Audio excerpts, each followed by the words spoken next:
고린도전서 1장 4절로 11절까지의 말씀, 저와 여러분이 한 절씩 교독하시겠습니다. 그리스도 예수 안에서 너희에게 주신 하나님의 은혜로 말미암아 내가 너희를 위하여 항상 하나님께 감사하노니,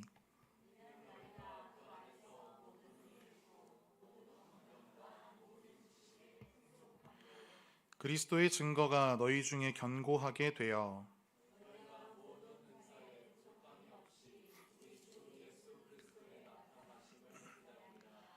주께서 너희를 우리 주 예수 그리스도의 날에 책망할 것이 없는 자로 끝까지 견고하게 하시리라.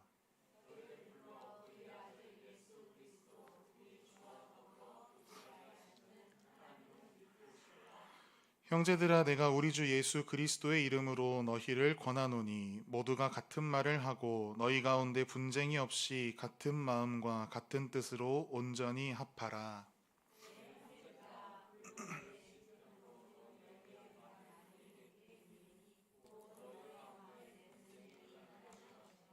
아멘. 그리스도 안에서 연합된 가정이라는 제목으로 말씀의 은혜를 나누길 원합니다. 오늘도 이 저녁 하나님 앞에 나와 예배하며 기도의 무릎을 꿇는 성도님들을 환영하고 축복합니다. 하나님 기뻐하며 드리는 예배가 하나님 앞에 또한 기쁨 되기를 간절히 소망합니다.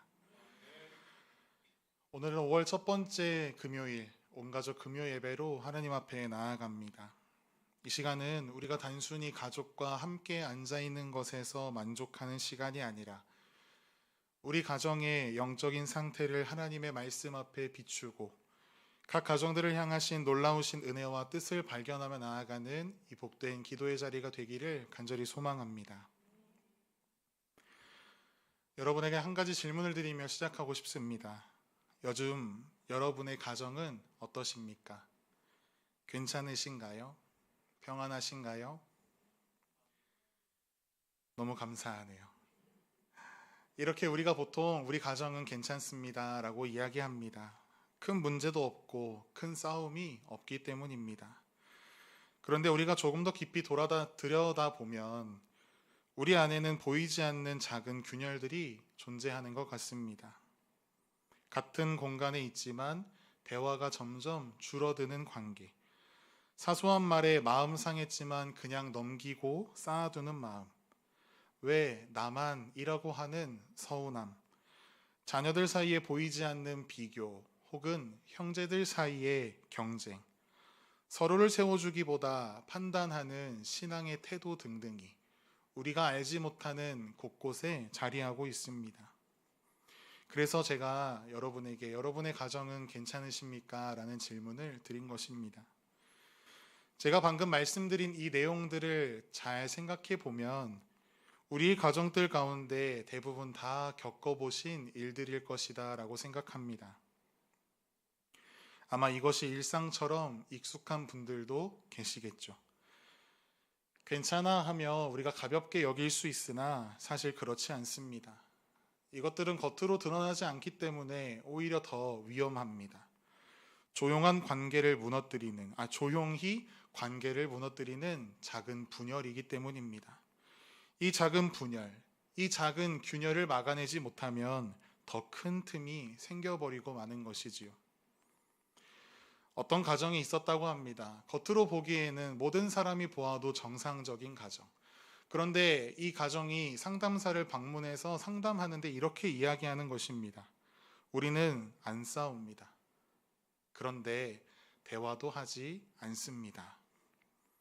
싸움이 없다라는 사실만 봤을 때는 좋아 보이네, 괜찮네 라고 여기지만 대화도 없고 마음도 나누지 않는다라는 말을 들었을 때에 사태가 심각하다라고 우리는 생각합니다. 그것은 평안이 아니라 단절인 것이죠.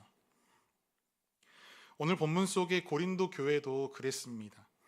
이 교회는 은혜가 풍성했습니다. 말씀도 있었고 은사도 있었고 열심도 있었습니다.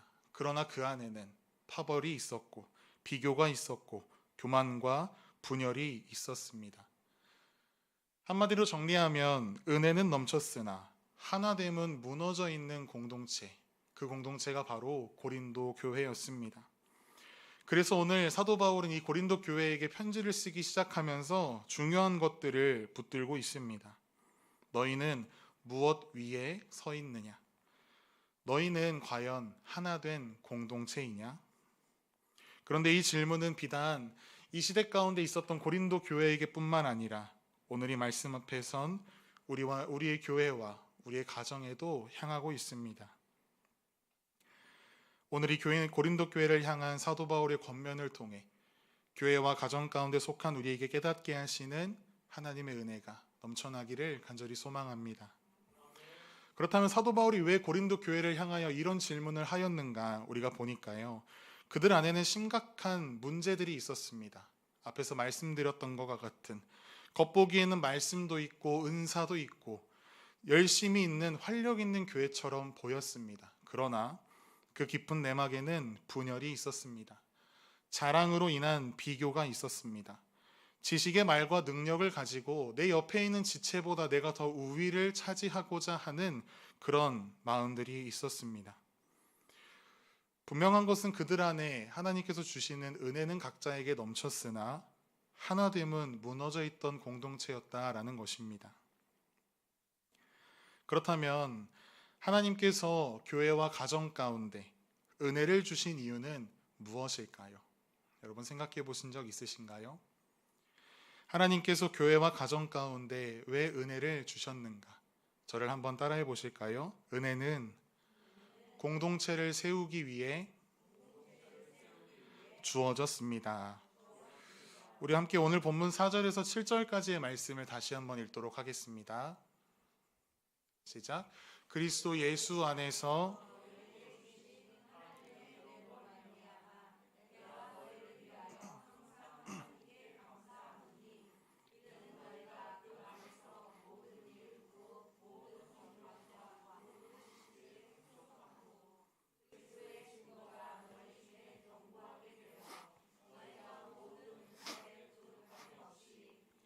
예수 그리스도의 나타나심을 기다림이라. 아멘.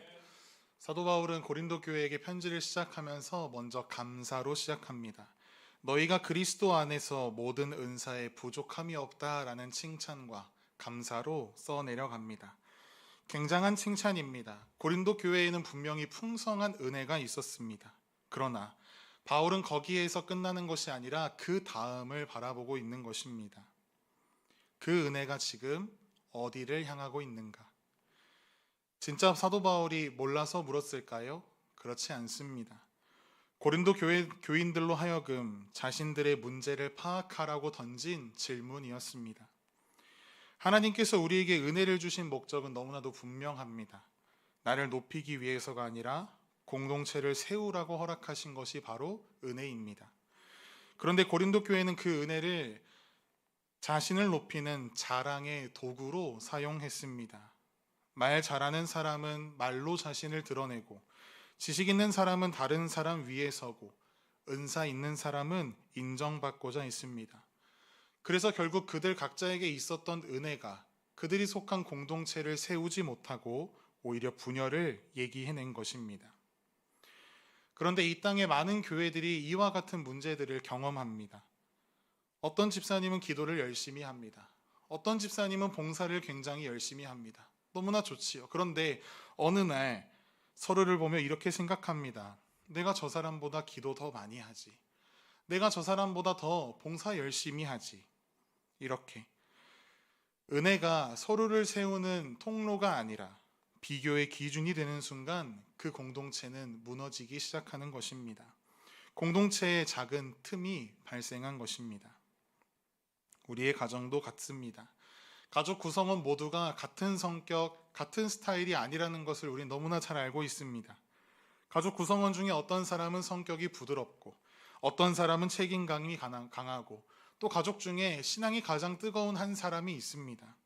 그런데 그 차이가 서로를 세우는 데 쓰이고 있는지 혹은 서운함과 비교의 기준으로 사용되고 있는지 우리가 한번 돌아볼 필요가 있습니다. 은혜는 결코 비교의 기준이 아닙니다. 오직 은혜는 사랑의 통로입니다. 은혜는 나를 높이라고 주시는 것이 아니라 우리를 세우라고 주신 것입니다.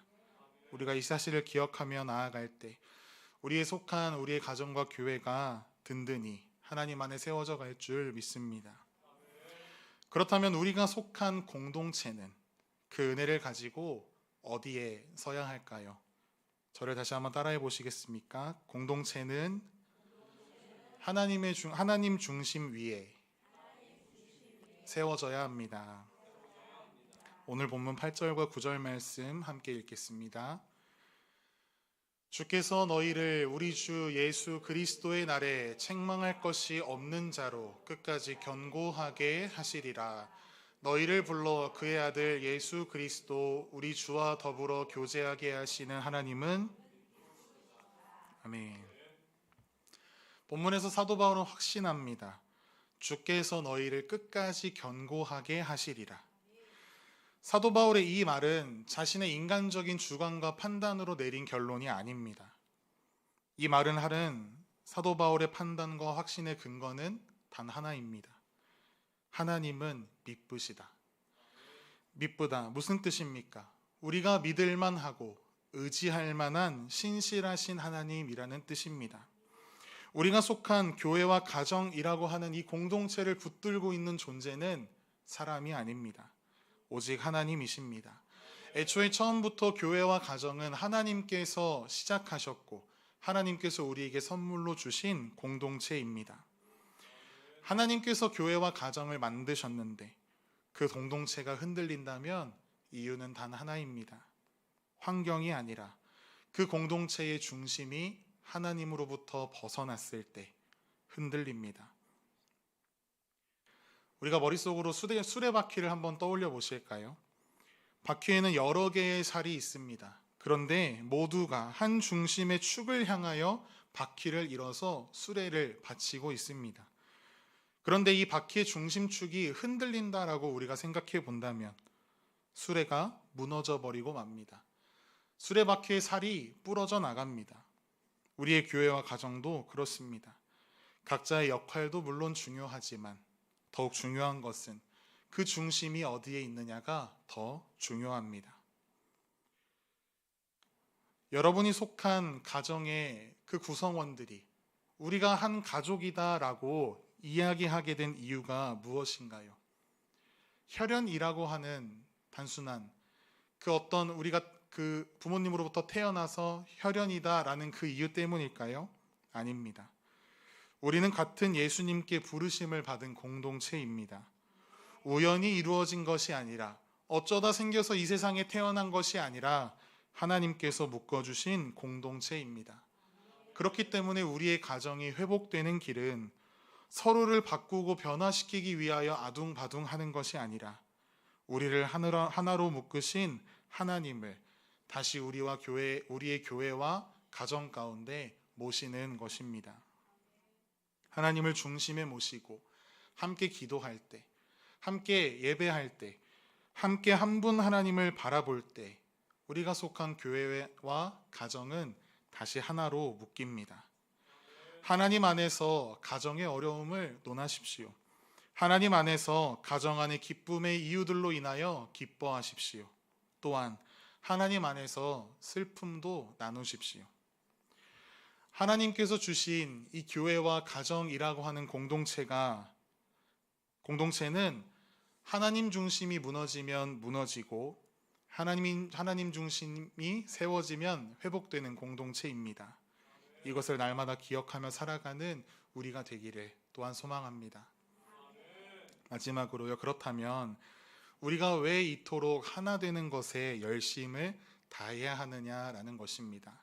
저를 마지막으로 따라해 보시겠습니까? 하나됨은 반드시 이루어야 하는 하나님의 부르심입니다. 오늘 본문 10절과 11절 말씀을 함께 읽겠습니다. 형제들아, 내가 우리 주 예수 그리스도의 이름으로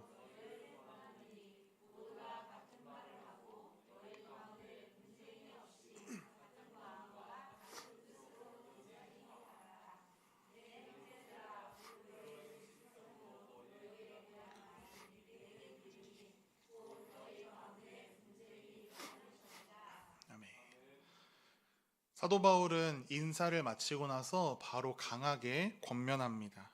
같은 말을 하고 같은 마음과 같은 뜻으로 온전히 합하라. 이것은 선택이 아닙니다. 고린도 교회가 이루어야 하는 부르심입니다. 물론 사도 바울이 이렇게 말하는 것은 고린도 교회에 분쟁 문제가 있었다는 것을 알았기 때문이기도 합니다. 그런데 뿐만 아니라 우상 제물과 음행과 같이 우리가 느끼기에 심각하다라고 여겨지는 문제들도 이 고린도 교회 안에 함께 존재하고 있었습니다. 그런데 그럼에도 불구하고 사도 바울이 편지를 시작하고 인사말을 마침과 동시에 이 분쟁에 대한 이야기를 다루고 있는 이유가 있습니다. 그냥 먼저 생각나서가 결코 아닌 것이지요. 요한복음 17장에 보시면 그 한 장 전체에 걸쳐서 예수님께서 기도하시는 기도문이 등장합니다. 이것을 그리스도께서 하나님께 드리는 대제사장적 기도라고 표현합니다. 이 기도는 이전에 예수님께서 드리시던 기도와는 조금 다릅니다. 십자가 앞에서 죽음을 앞두고 드리신 기도입니다. 그렇기에 얼마나 중요한 내용들이 담겨 있었겠습니까? 이 기도의 내용을 보시면 예수님이 가장 간절하게 간구하신 내용이 있습니다. 그것은 다름 아닌 제자들의 하나됨이었습니다. 요한복음 17장 11절 후반부에 우리와 같이 그들도 하나가 되게 하옵소서라고 예수님께서 기도하시는데요. 하나님과 예수 그리스도께서 하나 된 것 같이 예수님의 제자들이 하나 되게 해달라고 간절히 기도하셨습니다. 예수님께서 이 세상에 제자들을 남겨두고 가실 때에 어떤 것이 가장 염려되시는지, 또 무엇을 가장 제자들에게 바라고 계신지 우리가 이 기도의 내용을 통해서 발견할 수 있습니다. 물론 이 기도는 제자들에게서 끝나는 것이 아니라 오늘날 예수님을 믿으며 살아가는 우리와 또 우리의 후손들에게까지 적용되는 기도입니다. 예수님께서도 그 무엇보다 하나 되는 것이 중요하다라는 사실을 알고 계셨고 그 기도를 통해 우리에게도 그것을 깨닫게 하신 것입니다. 그런데 안타까운 것은 이 땅의 많은 교회와 가정들에서 또한 성도들이 이런 예수님의 바람을 제쳐놓고 다른 곳에서 예수님의 뜻을 찾는다라는 것입니다. 그래서 무슨 일만 생기면 각자 이야기하면서 주님의 뜻이라고 싸우고 갈라집니다. 교회를 세우기 위해서 한다는 각자의 열심들이 도리어 교회를 무너뜨리는 결과를 초래하는 모습들을 우리는 심심치 않게 발견할 수 있습니다. 그 동일한 문제가 오늘 고린도 교회 안에도 있었고 그래서 사도 바울은 이것을 가만두고 넘어가면 안 됐다라고 생각하여 분명하게 이야기하고 있는 것입니다. 주 예수 그리스도의 이름으로 권하노니 하나 되어야 한다라고요. 고린도 교인들은 그 하나됨을 이루기 위하여 자신의 욕심, 자신의 자랑, 내가 하고 싶은 행동이나 나의 말 한마디까지도 내려놓아야 했습니다. 우리가 속한 공동체 안에서도 마찬가지입니다. 오늘 본문 가운데 사도 바울이 말하고 있는 같은 말을 한다는 것은 미리 의논하여 똑같은 의견을 제시해라가 아니라 서로를 살리는 말을 선택하라는 것입니다. 같은 마음을 품으라라는 것은 서로를 이해하려고 하는 태도를 가지라는 것입니다. 같은 뜻을 가진다라는 것은 한 분 하나님을 바라보라라는 권면입니다. 물론 우리가 교회와 가정 가운데 이러한 실천들을 해 나아갈 때 분명 억울한 일이 생깁니다. 아무리 사랑하는 가족이지만 내가 손해라고 여겨지고 분이 찰 때가 분명히 있습니다. 그러나 그렇다고 포기해서는 안 되는 것입니다. 하나됨은 결코 저절로 이루어지지 않습니다. 우리의 삶 속에 이러한 크고 작은 결단들을 통해 이루어짐을 그래서 우리는 기억해야 하는 것입니다. 사랑하는 여러분, 하나됨은 결코 거창한 데서 시작되지 않습니다. 아주 구체적인 순종에서 시작됩니다. 여러분이 교회와 가정 가운데에서 실천할 수 있는 결단은 어떠한 것들이 있으십니까?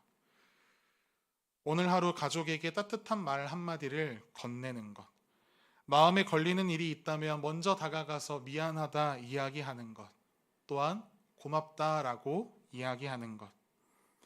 그런 말들을 아끼지 마십시오. 또한 짧은 시간이라도 함께 기도하십시오. 같은 하나님을 바라보는 순간 우리의 마음이 다시 하나로 묶이기 시작합니다. 또한 비교를 삶 속에서 멈추십시오. 은혜는 결코 경쟁의 도구가 아니라 서로를 세우기 위한 선물입니다.